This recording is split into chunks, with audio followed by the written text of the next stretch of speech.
பாடுகின்றேன். நிலா நிலா ஓடிவா, நில்லாமல் ஓடிவா, மழை மீது ஏறிவா, மல்லிகைப்பூ கொண்டு வா. நான் குழந்தையா இருந்தப்ப எங்க அம்மா நிலாவை காட்டி இப்படித்தான் சோறு ஊட்டினாங்க.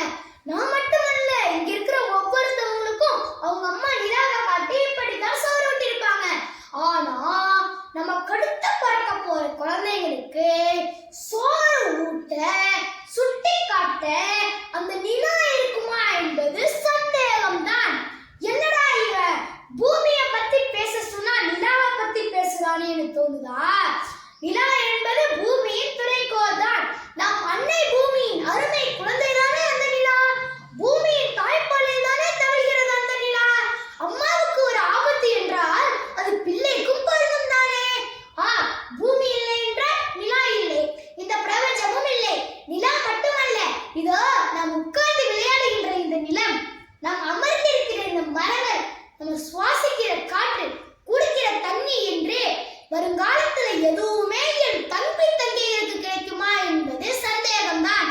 காரணம் வேறு யாரும் அல்ல, நாம தான். நாம என்ன பண்றோம்? சாப்பிடுறோம், தினமும் சாப்பிடுறோம். என்னத்தை சாப்பிடுறோம்? இந்த பூமியை தான் சாப்பிடுறோம். என்ன அதிர்ச்சியா இருக்கா? அதுதான் உண்மை. நமது ஆடம்பரங்களால், நமது அறியாமையால், நமது சோம்பேறித்தனங்களால், நமது செயல்களால் இந்த பூமியை சாப்பிடுகிறோம். சொகுசு கார்களும் குளிர்சாதன பெட்டிகளும் பயன்படுத்துகின்ற ஆடம்பரம், காடுகளை அழித்து ரியல் எஸ்டேட் வீடுகளை கட்டுகின்ற அறியாமை, பாலித்தீன் பைகளை பயன்படுத்துகின்ற அன்றாட வாழ்வியல், இப்படி நமது ஆடம்பரங்களால், அறியாமையால், சோம்பேறித்தனங்களால் விதைகளை தின்று விரயமாக்குவது போல கரும்புகையால், கழிவு நீர் கால்வாய்களால், நெகிழி பைகளால், கதிர்வீச்சு கோபுரங்களால் இந்த பூமியை நாம் தினம் தினம் கொன்று தின்கிற கொடுமையை தடுப்போம்.